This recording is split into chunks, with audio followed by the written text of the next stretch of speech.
On the one side of the river, they blasted steel cables hundreds of feet down into rock older than the dinosaurs. On the other side, they poured a block of concrete so heavy it holds itself in place by nothing but its own weight. The same bridge. The same enormous pull of 4 cables. Each one as thick as a man is wide. And 2 completely opposite ways of taming that pull. Most people drive across the George Washington Bridge every single day and see nothing but steel. They have no idea that under their tires sit 2 engineering answers that share almost nothing, except the rock that made the decision. This is how it was built. To understand what these men pulled off, we have to go back to a river that everyone said could not be crossed. The Hudson at this point is wide, deep, and busy with shipping, and for 300 years, it had stopped every bridge builder cold. There were ferries. There were dreams on paper. There was nothing that lasted. By the 1920s, the traffic between New Jersey and New York had become a daily misery. Thousands of vehicles waiting for boats that could carry only a handful at a time. The city was choking on its own growth, and the one thing that could fix it was the one thing nobody had managed to build. A bridge across the lower Hudson. The man who finally cracked it was not the famous engineer of his day.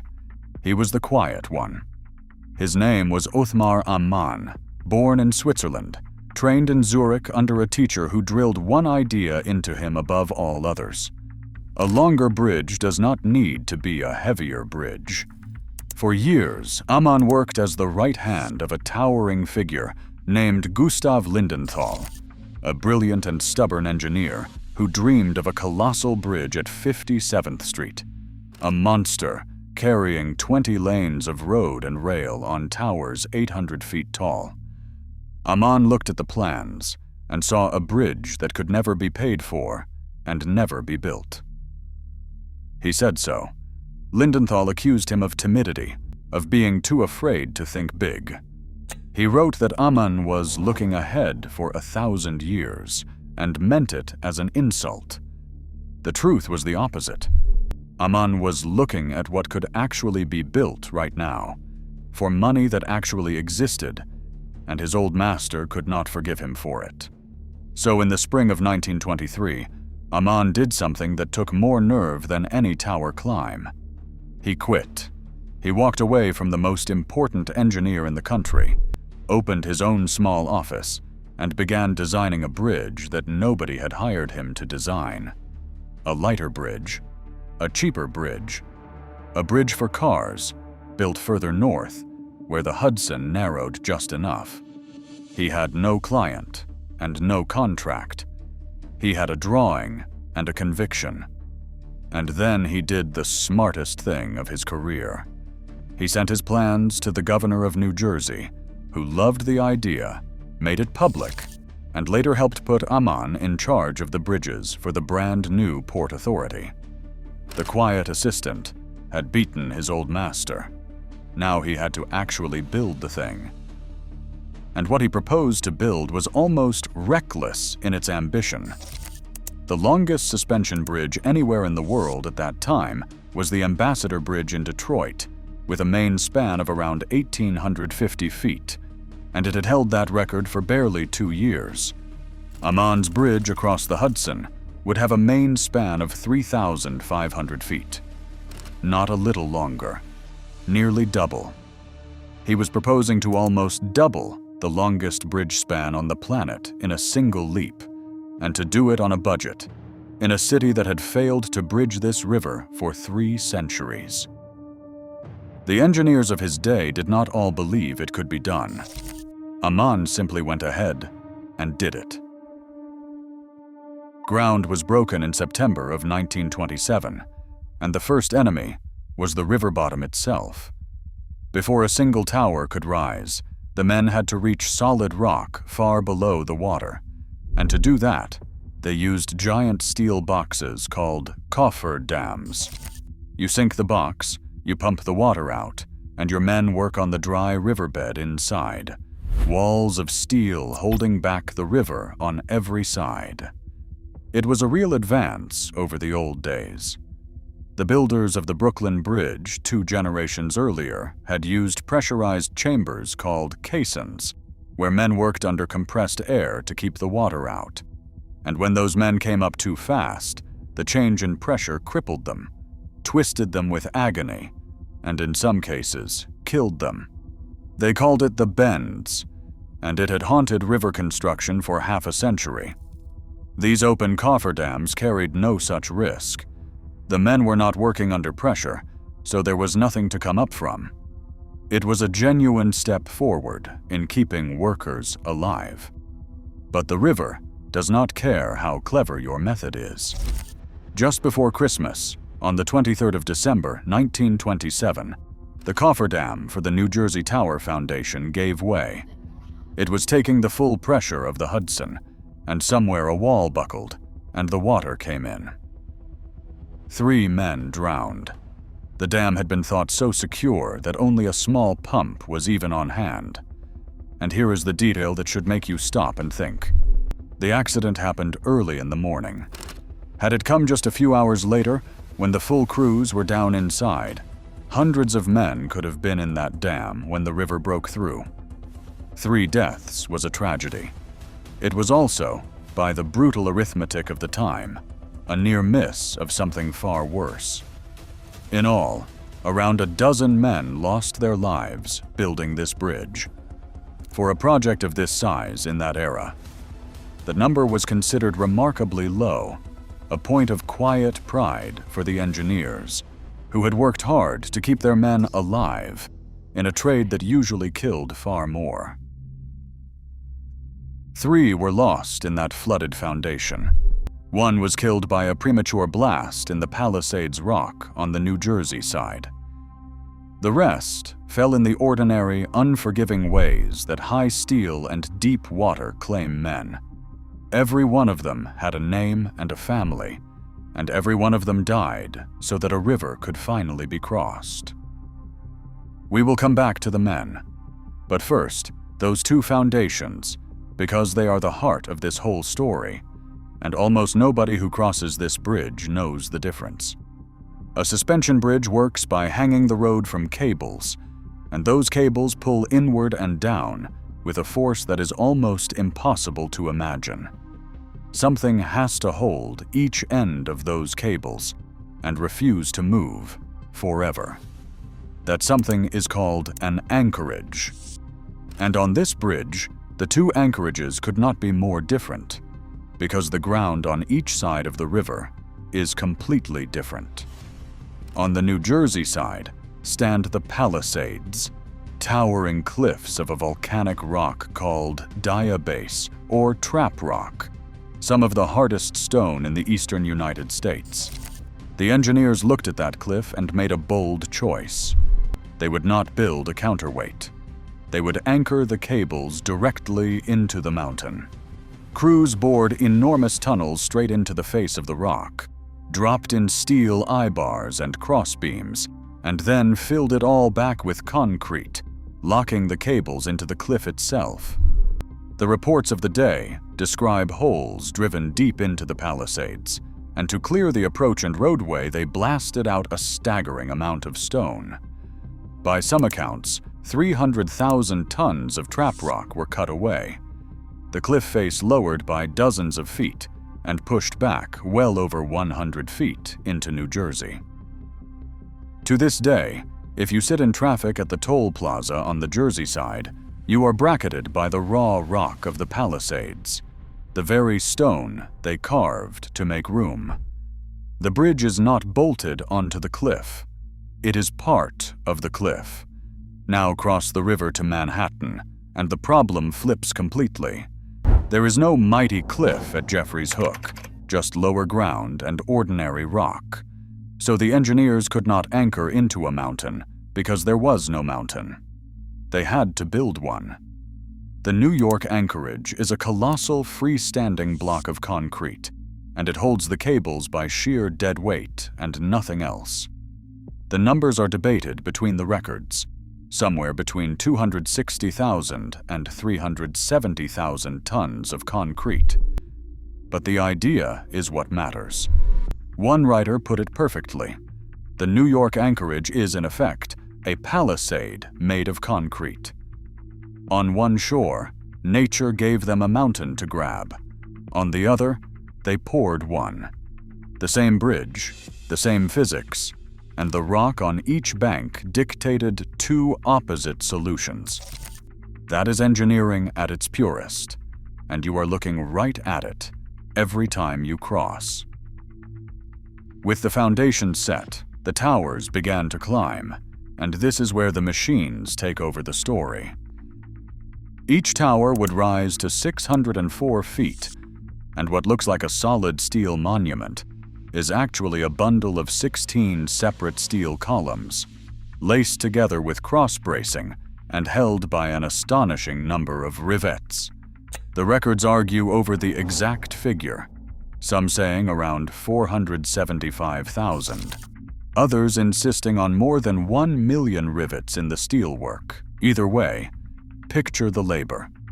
The work was done by teams of 4 men each, and the rhythm of it was brutal and precise. One man heated the rivet in a small forge until it glowed, then tossed it through the air to a catcher who caught it in a metal cone, often hundreds of feet above the ground. The rivet, still soft and glowing, was jammed into the hole, and 2 more men hammered it flat from both sides until it locked the steel together as it cooled. 9 or 10 of these teams worked each tower, climbing higher every week, repeating that violent little dance hundreds of thousands of times. There was no shelter up there, just steel and wind and the river far below. And the crews turned it into a contest. The New Jersey Tower against the New York Tower, each gang of ironworkers racing to top out their side first. It was the kind of pride that gets dangerous work done.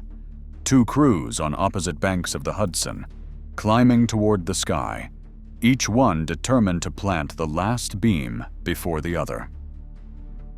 To lift that steel, they used climbing cranes that rode up the towers as the towers grew beneath them, machines the builders called travelers. The construction photographs taken by a Port Authority inspector name the actual gear: a slewing engine to swing the loads, lifting and safety devices on the traveler. And one caption records the heaviest single lift, a column section weighing about 88 tons, hoisted hundreds of feet into the sky in 1928. 88 tons of steel, swinging on a cable, with men riding the iron to guide it into place. Imagine standing on a beam 600 feet over the water, reaching out to steady a piece of steel as heavy as a loaded railroad car as it floats toward you. That was a normal Tuesday on this job. And here is a detail that has almost never made it into any film about this bridge. Those cranes had a name.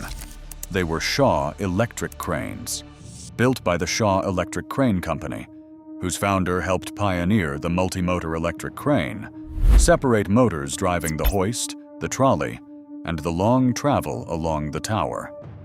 By this time, the Shaw Works were operated through a machinery firm called Manning, Maxwell and Moore, and an advertising card from the job itself reads, in plain words, Shaw Cranes on the towers of the Hudson River Bridge.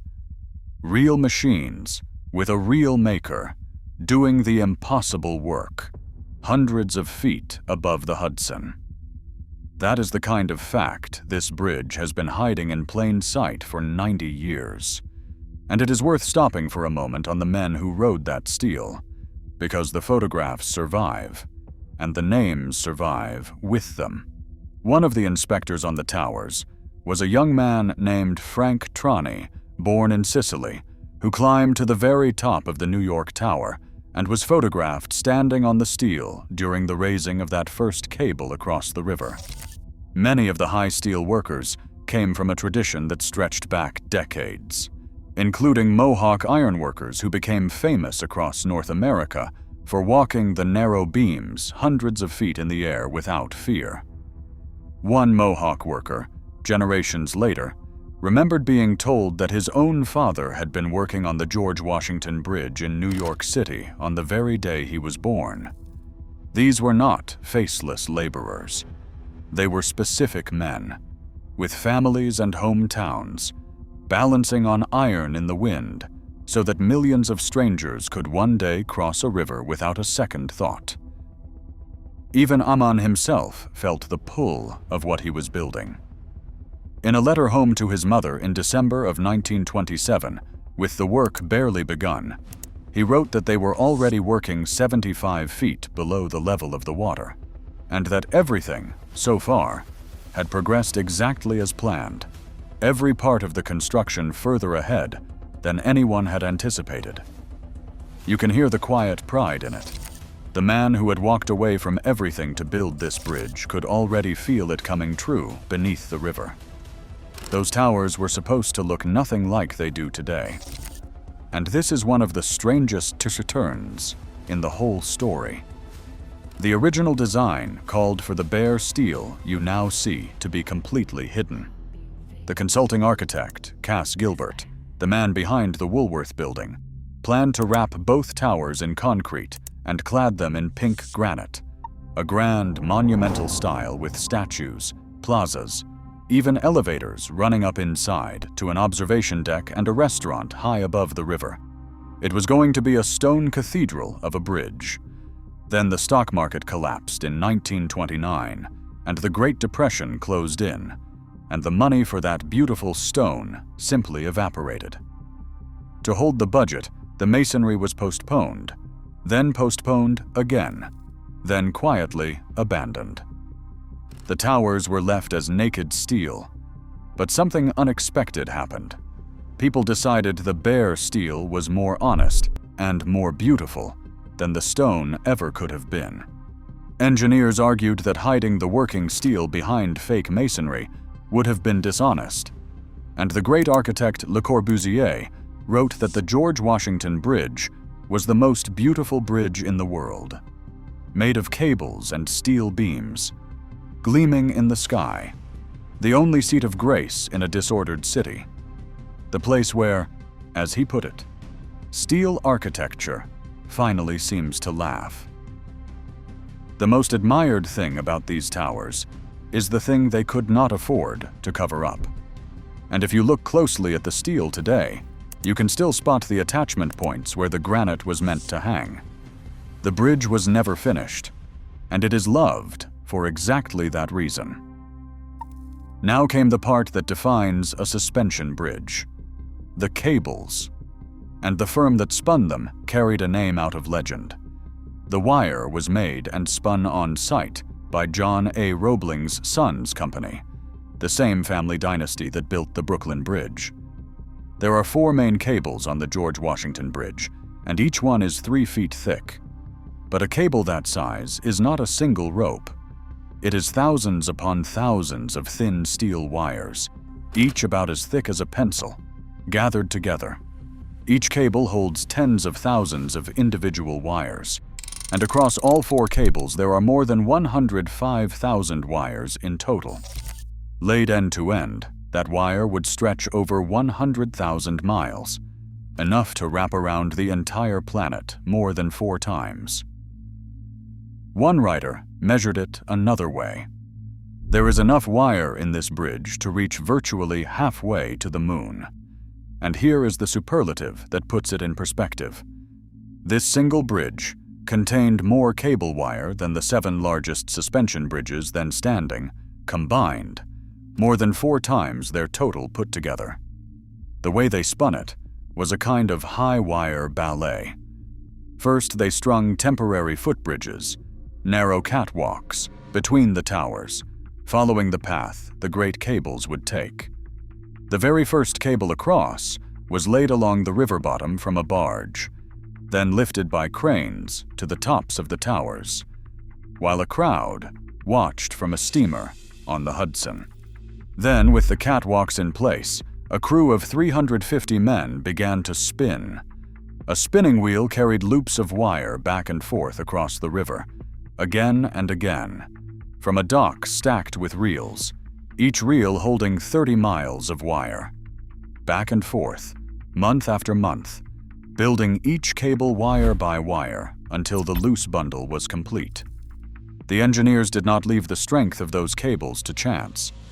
They built a short test section of cable, a stub just 10 feet long, and that single 10-foot piece weighed 34,000 pounds, compacted under 400 tons of pressure. They wanted to know exactly what these cables could bear before they trusted the entire roadway and every car that would ever cross it to that bundle of pencil-thin wire. A single one of those wires could hold thousands of pounds. All of them together in one cable could hold around 4 times the entire weight the bridge would ever place on it. They were not just strong, they were built with a margin that bordered on defiance. And then came one of my favorite machines on the entire job. Once a cable was spun, it was still a loose, rough bundle of wire that had to be squeezed into a tight, round, solid shape. To do that, they used a machine the men simply called the squeezer. It rode along the cable with a crew aboard, compressing 2 of the loose strands at a time, crushing them down into that perfect round form you see today. After the squeezer had done its work, the cable was wrapped tight in a continuous skin of soft wire from end to end, sealing it against the weather, and then painted to protect it for the decades of pounding wind and rain it would have to survive. A machine that rode the cables and squeezed them into shape, hundreds of feet over the water, was followed by men wrapping miles of wire around the result by hand. That is the sort of thing this bridge did as a matter of routine, and almost none of it has ever been shown. With the cables hung, the last great act was the roadway, and even this they did with a clever balance. The deck was built from prefabricated sections, each one over 100 feet wide, and they were lifted from barges anchored at all 4 corners so the load would not swing during the hoist. But the genius was in the order. They did not just start at one end and work across. They hung the sections symmetrically, starting at both towers and working toward the center and back out to the shores at the same time, keeping the whole structure balanced on its cables as it grew, never letting one side pull harder than the other. Piece by piece, in careful balance, the road took shape across the sky. The final rivets in the stiffening girders were driven at the very end of 1930. And here we come to the boldest gamble in the entire design, the one that connects this triumph to a disaster waiting 10 years in the future.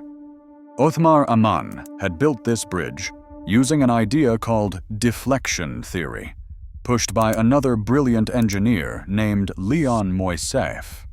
The theory said that on a span this enormous, the sheer weight of the deck itself would resist movement, so the bridge did not need the heavy, deep, stiffening structure that shorter bridges relied on.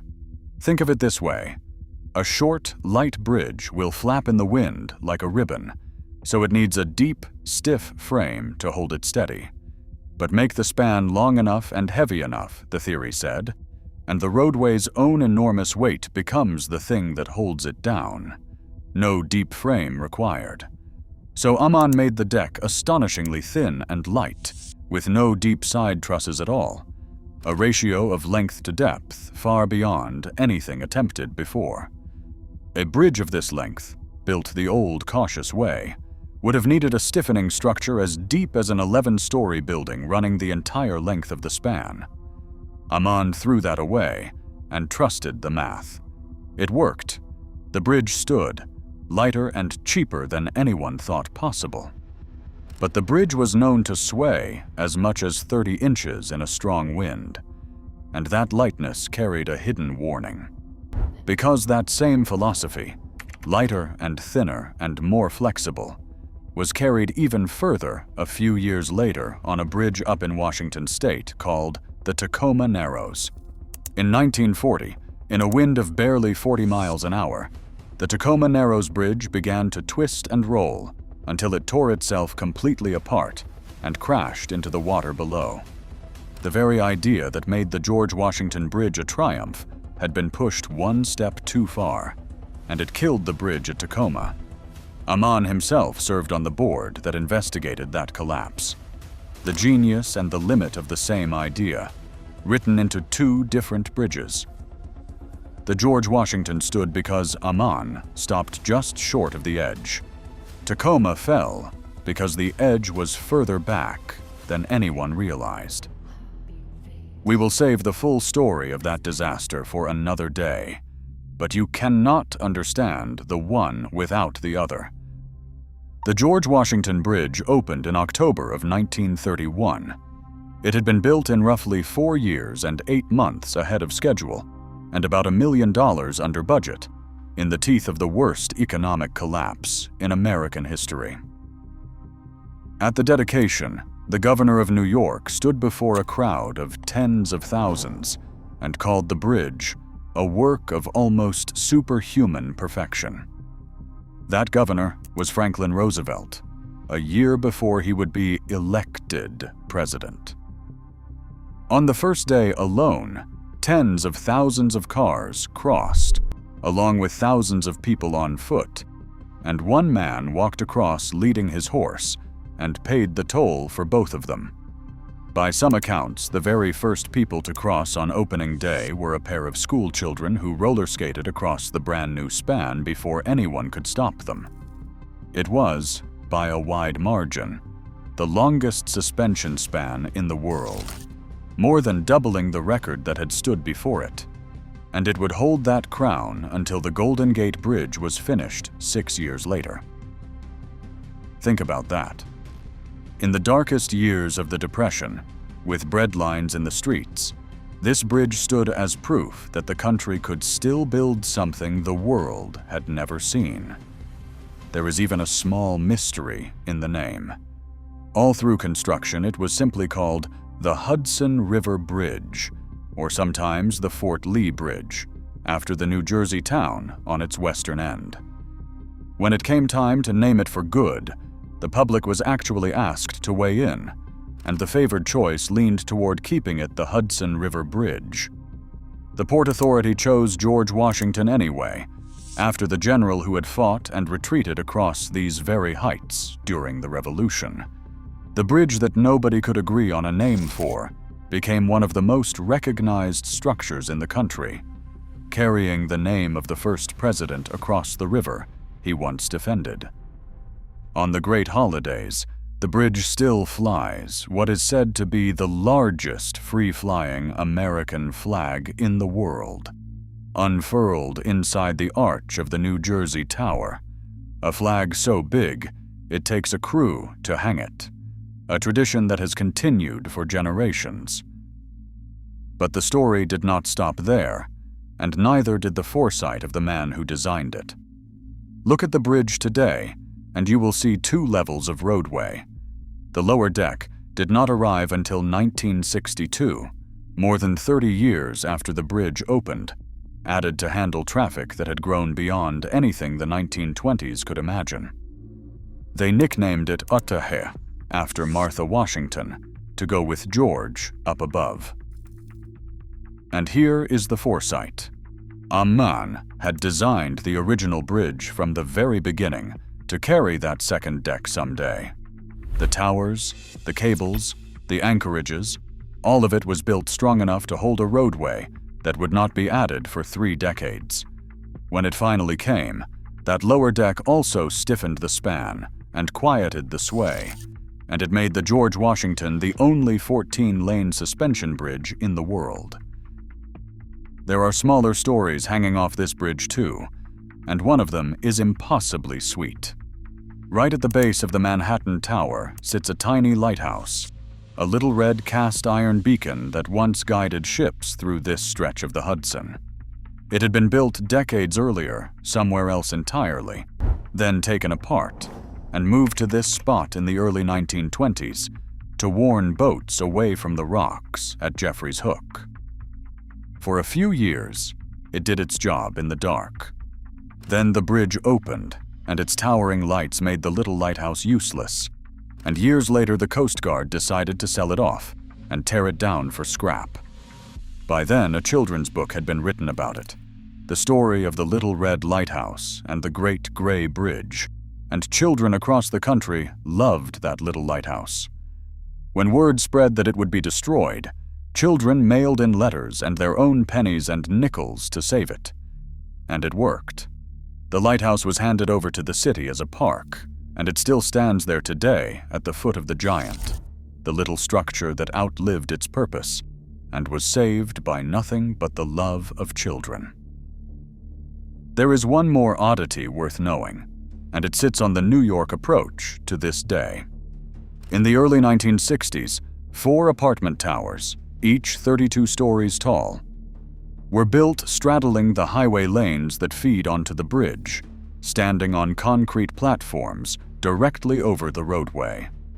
Drivers heading to the bridge pass underneath and through the open framework of those buildings, the gaps between them left open on purpose, so the exhaust from the traffic below could escape. Thousands of people have lived in apartments suspended over a roaring expressway, and over the years, pieces of concrete have come loose from those platforms and fallen toward the cars beneath.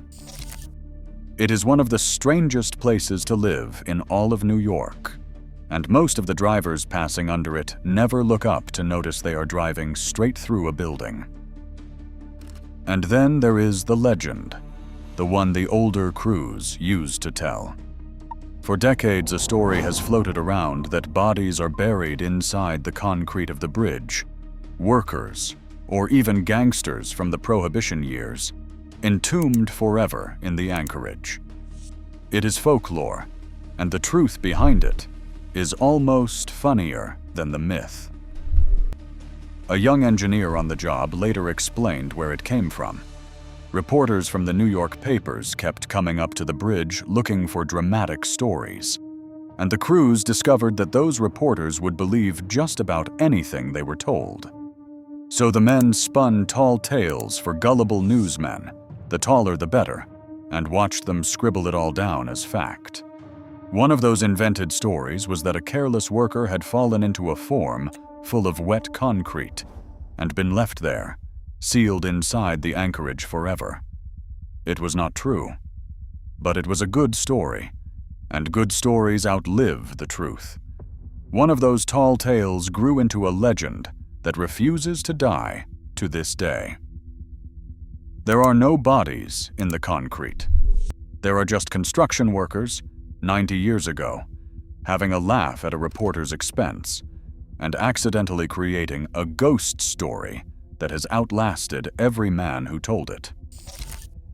So the next time you cross the George Washington Bridge, look again at what you are actually driving across. Look at the bare steel towers that were never meant to be bare. The most beautiful thing about them being the stone they could not afford. Think of the cliff on one side carved away to swallow the cables, and the mountain of concrete poured on the other to do the same job by brute force.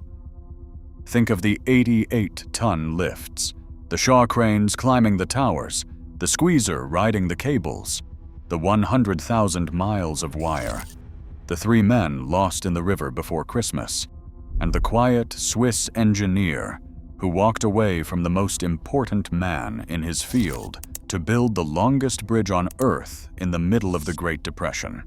Years before his death, Othmar Ammann would stand at his apartment window in Manhattan and look out through a telescope at his final masterpiece, the Tacoma Narrows Bridge, the last of the giants he gave to New York. But this one, the Great Gray Bridge over the Hudson, was the one that made him. The bridge that was twice the size of anything on Earth. The bridge that was never quite finished. And the bridge we have loved, exactly as it is, ever since.